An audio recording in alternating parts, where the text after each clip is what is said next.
avoiding New York to come to Texas, you got to be really desperate. Wow. I mean, like you gotta welcome them, really. You think they can't see how y'all treating black people? And what y'all think about them? Immigrants and stuff, it was crazy. That was weird to me. but they're gonna call them because people from New York, somebody else did it. people up north are suckers for the price go low enough, they're gonna come. They don't give a damn.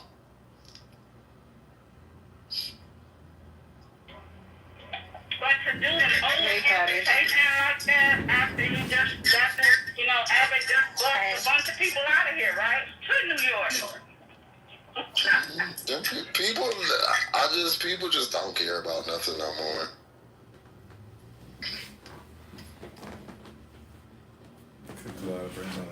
I know y'all in Miami was the only two major cities that had a Republican mayor. When Texas? In the country, they the only two cities with a Republican mayor. What city? Dallas? So that's why when you be like, these are Democrats, bitch, all of them are Democrats. Dallas and Miami are the only two large cities with a Republican. Yes, the Democratic mayor was voted in as a Democrat. Republican. Yeah, he was voted in as a Democrat and then changed to Republican once he won. Well, wasn't Giuliani he's by now though? No, we talking about current, yeah. Yeah, he was a Republican, but he wasn't even he was what they call one of them Northeast Republicans. At least when he came, he didn't get to this right wing. Giuliani was a funny one. I look back and I have no idea how that motherfucker made it. But that's different. That's the power. Republicans and Democrats and Republicans and but you have to be lenient, and he was not lenient. Everybody we've had has been whatever they was. You have to really have a certain attitude to run that city, and he didn't fit none of that. I don't know how we got him in there. Giuliani was a former federal prosecutor who went hard on Italians, being an Italian in New York. So he gained favor with a lot of individuals. And then he said, I'm going to be tough on crime.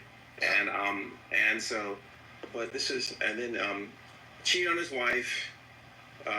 It's a lot of scandalous stuff he did. And if you were in New York City at the time, and then he was looking, after his wife sued, took mostly everything he had. He needed a hustle. And he was friends with Trump, and they knew each other in Manhattan. And Trump said, I'll take you on the road and give you some fame and some money if you get out there and hustle me in front of people. And he ended up basically disgraced. And then when he made the claims against the two black women down there in the South, as far as them hustling the elections, they sued and won and put a judgment against his house and his properties. And he is he got out of that though. He did? Yeah, he didn't have to give his house up. He kept his house?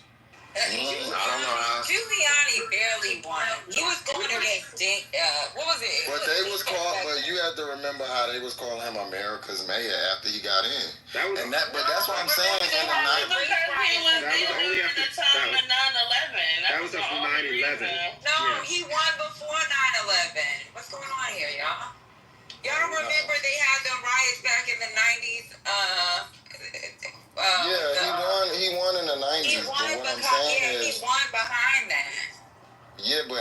But what I'm saying is that's why I'm gonna be tough on crime. That's why when people talk about the crime bill, you have to know the culture of what was going on at the time. Yeah, niggas was battling to see how much.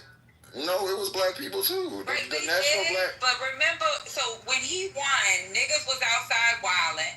That's how them kids got caught up in the I'll say Central Park 5. No. And 5 kids got caught up. Because remember, niggas used to be downtown. They would punch people in the face. They had them goddamn them riots. But that's what I'm saying. That's what I'm saying. Is you had him so and he barely lost, and white people was mad. So like they came out crazy, and that's how he won. He didn't want. Black people ain't vote for him like that. No, but what I'm saying, I'm talking about the whole what was going on at the time. The crime bill came out around that time, and the National Black Caucus, National Black. Yeah, during the crime bill. I know. Let me just finish, y'all, and then y'all can respond.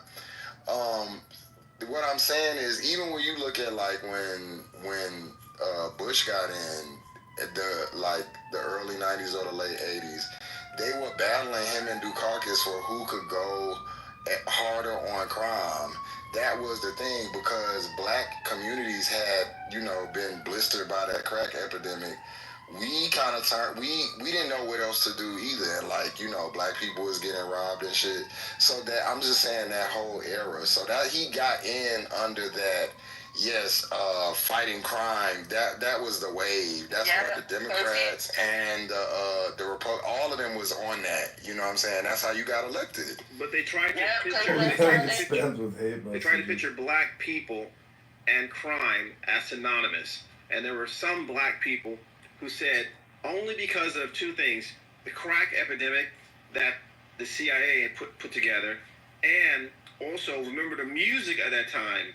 The rap music and that whole, what's the lady name who was going against Dolores Cross? Thank you very much. Who was saying this music is reprehensible, and so the architect said we need to put these two things together and bundle them. And this was right before the same time when Lynn Bias was killed. I'm sure he died of crack, and Tip O'Neill, the Speaker of the House out of Massachusetts, an Irishman, and Ronald Reagan, President of the United States, out of California, an Irishman. The fix was in for the Boston Celtics to take Lynn Bias from the University of Maryland to the Boston Celtics, and he died right before he was going, and they threw that whole three strikes thing in. Some years later, C. Dolores Tucker and a few others got together. The movie about? We're talking about New York. We're not talking about the whole world or the whole United States. But all that, yeah. Because I was in New York and LA at the same time. So I 100% agree when it came to the crime bill, right? But New York wasn't the same. New York couldn't stand the police back then. You gotta remember that kid back in the 90s. The ambulance hit the kid. It was the Jewish hospital. They couldn't take him to the. There was so much shit that was happening in the 90s where you got fucking the 7-5. I'm a dude that I don't know. Right, we wasn't on that shit. That Haitian kid getting a fucking pipe up and not a pipe. The record. New Yorkers, like black New Yorkers, people like my father was not on it when it came. Because my dad worked for the federal government, his ass always was able to vote in New York. He voted for thinking. He did not vote for no damn Giuliani. Giuliani won because white people were mad, not because black people were. Black people were mad about the crack epidemic, but we were also pissed off with fucking white cops fucking invading our streets. We didn't know nothing about the CIA. The CIA information didn't come out until the late mid-90s. We're talking about a fucking mayor that took over in 92, 91 era. After Dinkins, right? Right after Dinkins. Dinkins barely, and it was a tight race. It was only because that black kid was killed by that Jew who ran over the thing, and they got him out the city. And everybody in Brooklyn was losing. That was in Brooklyn, yeah. Right. But all I remember about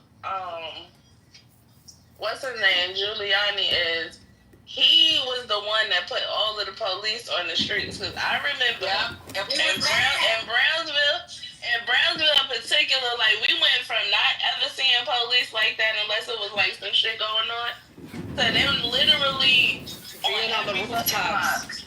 They was everywhere. What's his name? Yeah, they was all outside.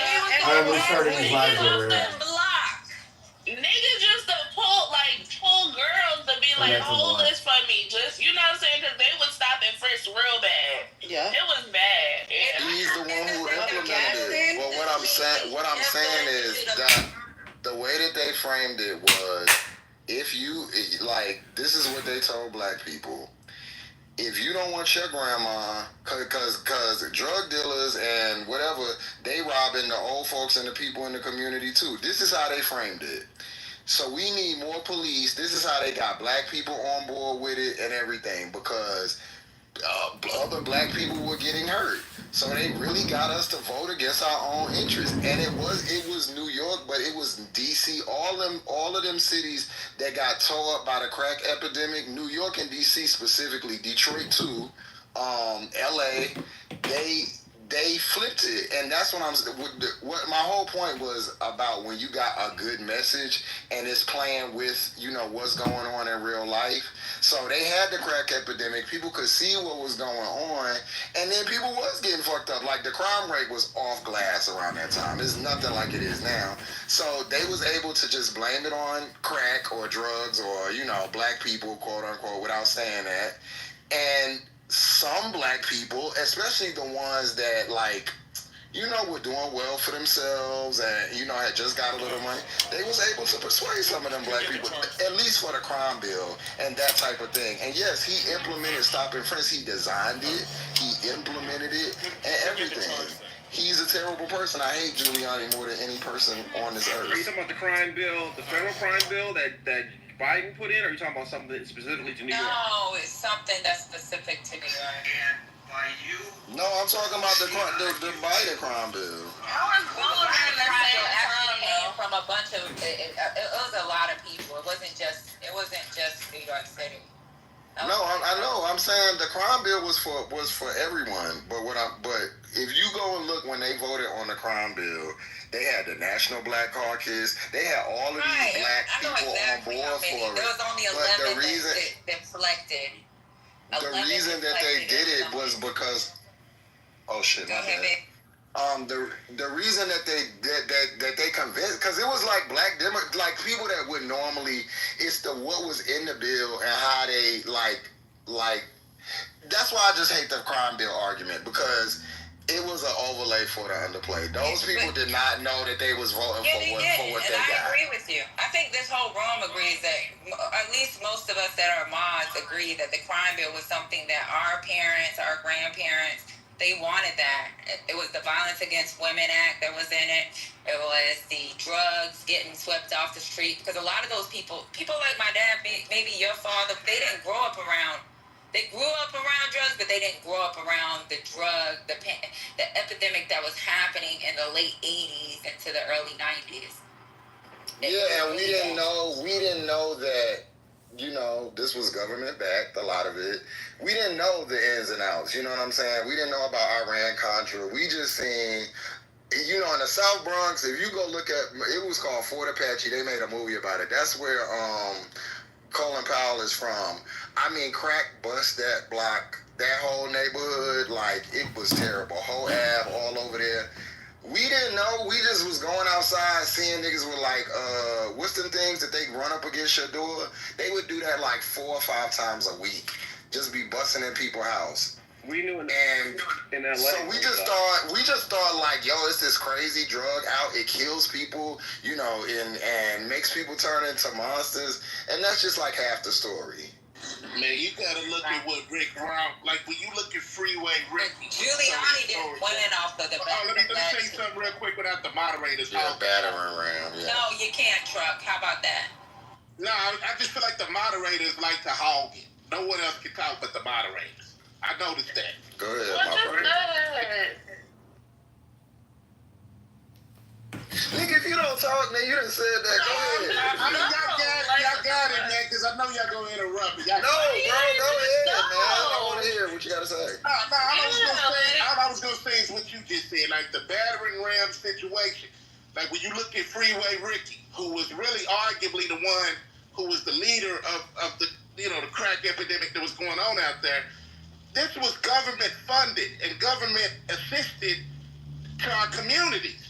If you watch Snowfall, for the average person to comprehend it, that's what really happened. You know what I'm saying? So when we look at this, we keep on looking to the government, whether it be Democratic or Republican, with the crime bills that Biden passed, which he did, And when you look at the current situation under the Trump situation, these have never worked in our favor. These agendas take real problems and spin the narrative where it attacks everyone in some way, shape, or form. You know, it takes the rights away from even the people who are not involved with drugs. See, they spin the narrative. So I think ultimately, what my man was saying about what's going on, we can't pin it on just one person. We can't pin it on just one party. This government system has done this shit forever. You know what I mean? And I can't even blame Trump because it went on before Trump. It's gone on under Biden. It's gone on under Reagan. It's Carter. All of this shit. So at the end of the day, man, I don't know what the answer is, but the people. When people get tired of getting fucked around and lied to, because they lied from everything from moon landings on, everything they say is a lie. When people figure that shit out and get tired of it, I mean, to me, the only answer is people got to join together, just break this whole system down and rebuild. You got to destroy and rebuild because the same shit that's going on is not working for us.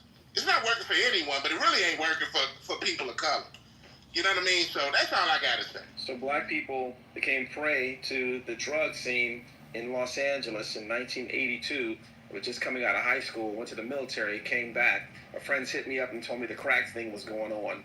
So I was right there. I remembered the government supplying vials of cocaine via crack to people in the streets. I remember in certain parts of LA, the military were dropping off from helicopters in certain neighborhoods vials of crack cocaine on the ground.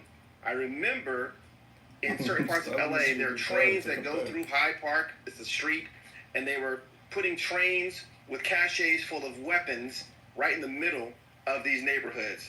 This was very deliberate. It wasn't that Rick Ross was not a leader. He was someone who was empowered because Ronald Reagan, Poindexter, and Oliver North needed a supply chain of money for the Contras, what was going on in El Salvador, and Iran was happening. That's what this was about. They were leveraging the money off the backs of black people to fund weapons to another country, and then criminalizing all the after effect that came of it. I'm not disputing anything you said, bro. When I said leader, and he was definitely not the orchestrator of it, but I'm saying that he was the face that they put into place to implement it in the hood. You're right. He was the one that they used. Like at the end of the day, he was played too. Correct. You know what I mean? So you are correct. I don't disagree with anything you're saying. But it was Ronald Reagan and John Poindexter and Oliver North and the Central Intelligence Agency. That's who created the crack problem in the United States of America. But to go deeper with Frank Lucas, how did he get the drugs here? Through caskets in Vietnam and shit. That was in the 60s. So, I'm talking, I was just born. I wasn't even born. But I'm talking about specifically in 1982, 83, 84, where the crack scene entered and who did it.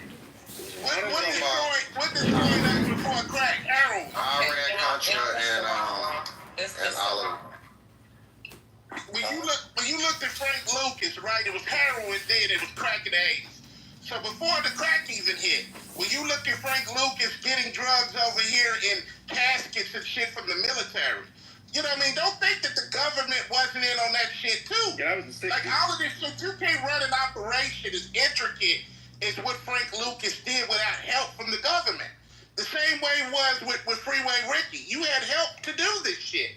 It was all planned, and it was all, and to be honest, it was planned when you look at what was going on with the opioids, that shit wasn't planned for the white boys to get addicted to that shit. And that was supposed to be us. But it backfired. And they did not go to jail also. They gave them treatment and humanized them. And the makers of the people who pushed opioids out, they didn't go to jail. The pharmaceutical companies didn't go to jail. Heck, even what's the white boy down in Florida who died? They gave him What's going on now? Rush Limbaugh. Y'all doing a lot. Where'd y'all get this story from? It's just history, sister. I think he's talking about Oliver No, not just the story. I got it with the Oliver North, but where'd y'all get the story? Like the story is like, oh, this is an exaggeration. You talking about Rush Limbaugh? No, I'm talking about people dropping crack vials off in the street. No, That happened. Well, yeah, That well, it didn't happen like that. It happened. That's not what happened. It Yeah, happened. they traded drugs to like certain, weapons to certain people. They didn't just drop it off in the Right, hood. so they give weapons to certain people that later on we found out were drug traffickers. Yeah, they had like secret, like it wasn't just like, oh here, let me throw you like here go 100 guns. We know you a dope boy, and we're gonna turn our back. But they did, but I like that. I follow what you're saying because the Oliver North and thing, but okay, cool, my bad. Okay, he was there. You got it. Yeah, I got breaking news. Go ahead, Levon. I don't know if you guys heard it because I just jumped back in. They were talking about a newspaper working on a story outlining ties between Einstein and Trump. Did y'all talk about that? What did you say? Now they're naming it, outlining that a major newspaper is supposed to be working on a story outlining ties between Trump and Einstein. Epstein. Did you guys talk about that yet? They won't do shit to Trump. Nothing is ever gonna go against him. It won't matter. Then now they're saying the name of the newspaper is the Wall Street Journal, and that the White House has been pressuring them to kill the story, and that Trump has called it himself. Part of the alleged story is that Trump sent Epstein a birthday card for his 50th birthday, and he wrote on it, what was it?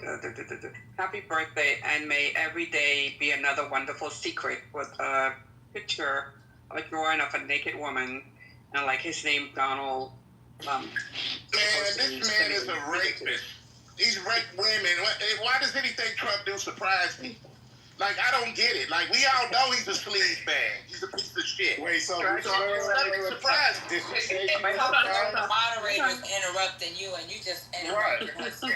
What's going on here, Trump? And you know what I hate, Patty? When people bring up the news like Levon just did, you got someone like Trump. Oh, y'all sound surprised. How she sound surprised? She's just telling you what just dropped. Like, but I you think want it's that gonna to be be taken? hard. Like, who Let gives her a fuck? say her story. Let her say you don't give a fuck, then go ahead and plug your ears. Drudge Report is also report. So that was another story. Now Drudge is reporting that Trump is calling to Wall Street himself to kill the story. Wall Street Journal is a right-leaning newspaper, so we'll see. This just dropped 15 minutes ago. And they definitely are a right-leaning newspaper. So, yeah. Nothing happened to him. Bernie.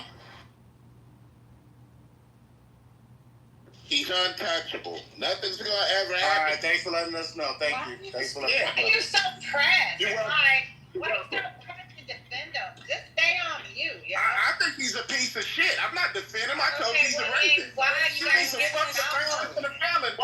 How am I defending a rapist and a felon? That's what he is.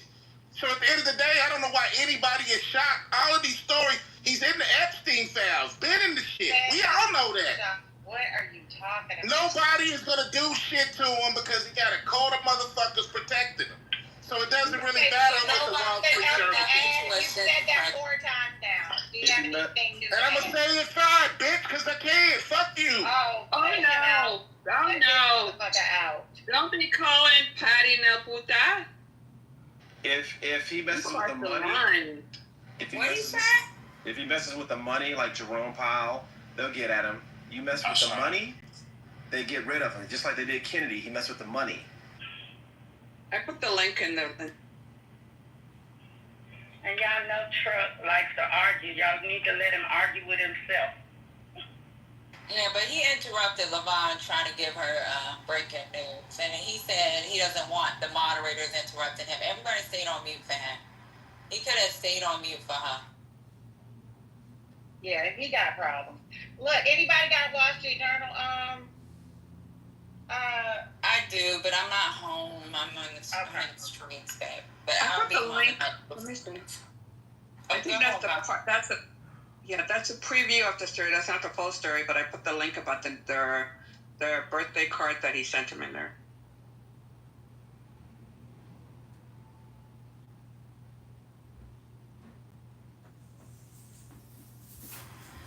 That's crazy, man.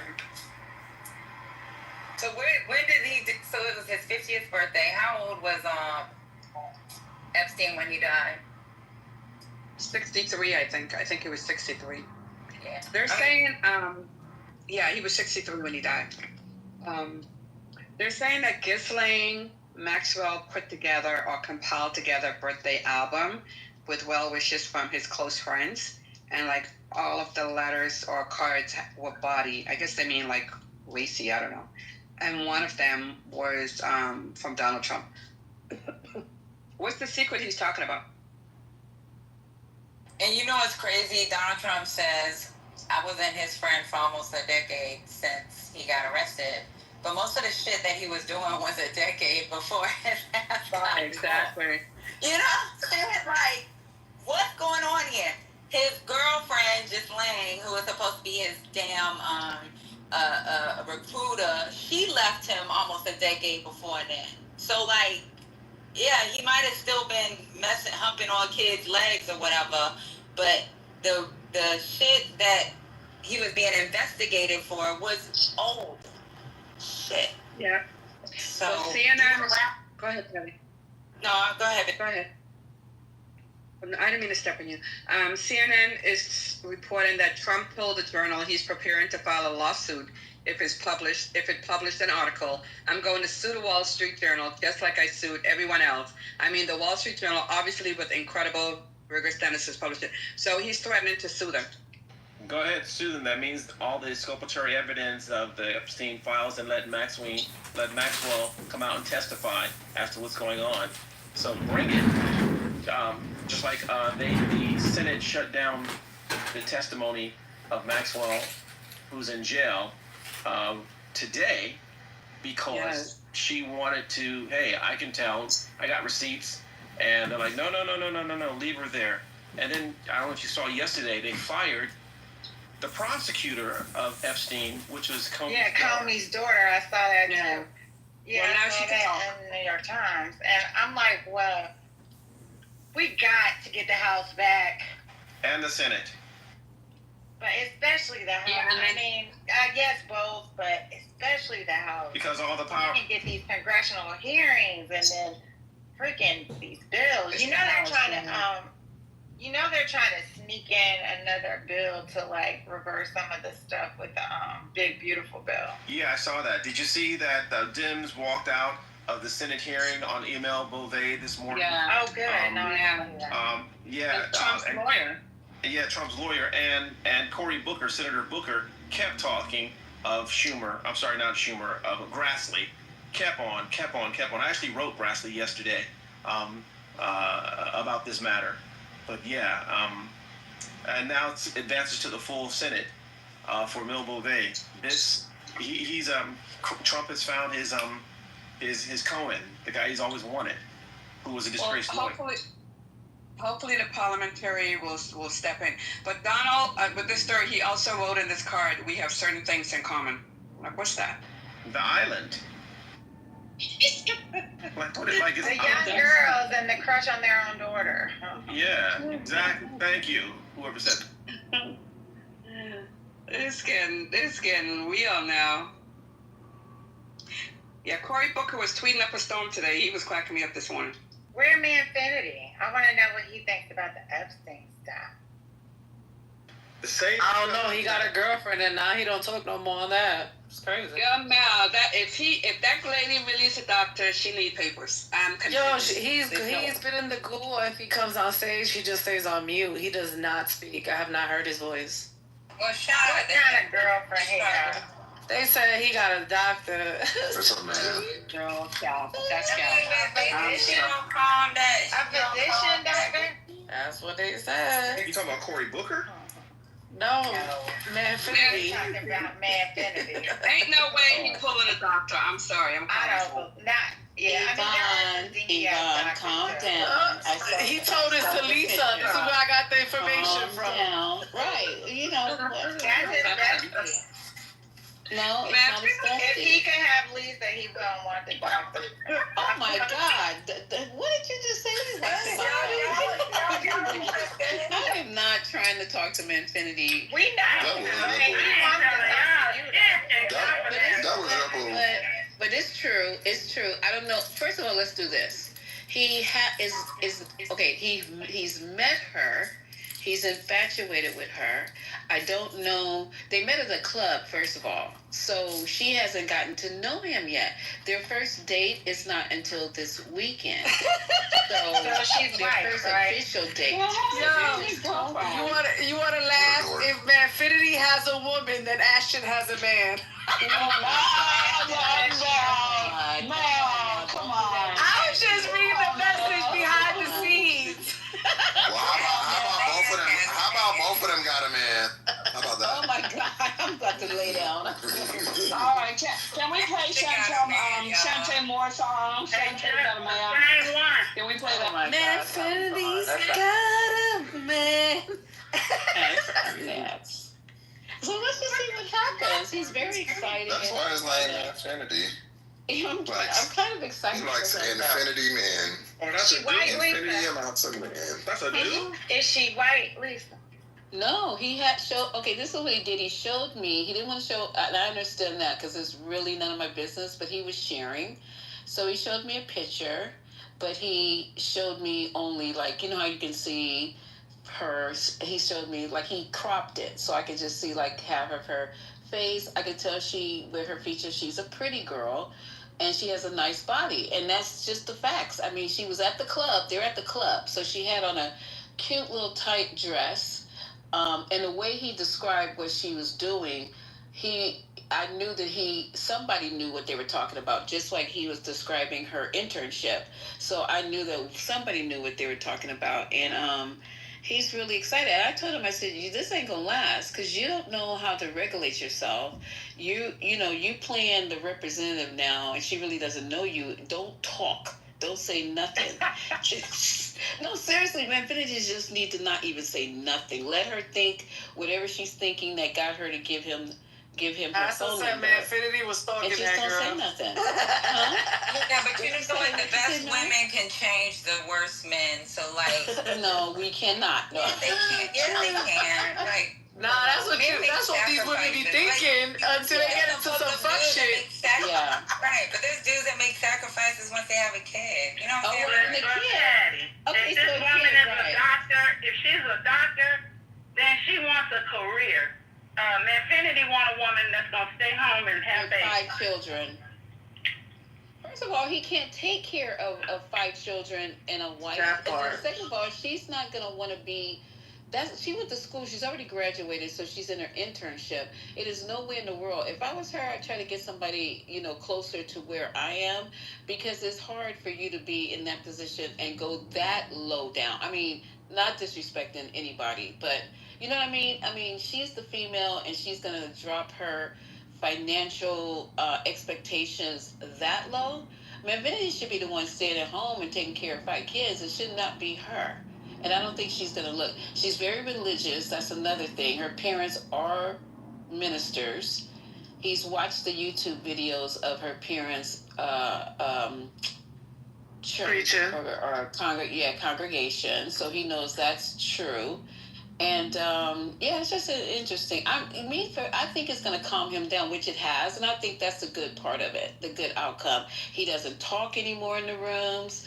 He stayed on my stage all night, didn't say one word. He rarely comes in anymore. He changed his PTR from the cross, and I don't know if that's him in the PTR that he has up now. Is that the way? No, that's not him. That's not him. Oh, okay. All right. Why you say that? That was the beard of the ugly suit he had on for the. No, that's not him. He's not that light skinned. Though someone told me he was like. He's not like that. No, he's not. He's not. So y'all remember when he took the picture of the ugly suit? His beard was showing. Yes, That but his hand was showing, and his hands were dark. His hands were showing in that picture? Yes.